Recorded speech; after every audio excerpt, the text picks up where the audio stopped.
So,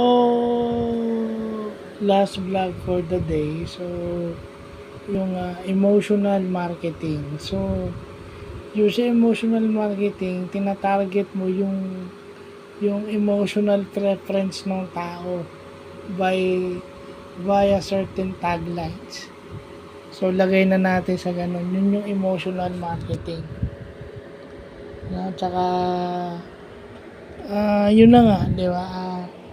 Ang marketing kasi hindi lang yung products at services eh. Minsan tatargetin mo rin kung ano yung pakiramdam, ano yung hindi yung gusto. Hindi lang yung gusto, yung emotional attachment ng tao sa isang bagay o sa isang service. So yun yung emotional marketing na tinatawag. Some people neglect, di ba? Pero bukas na natin ilalagay ito sa ating notebook. Bukas na, maaga-aga pa naman eh.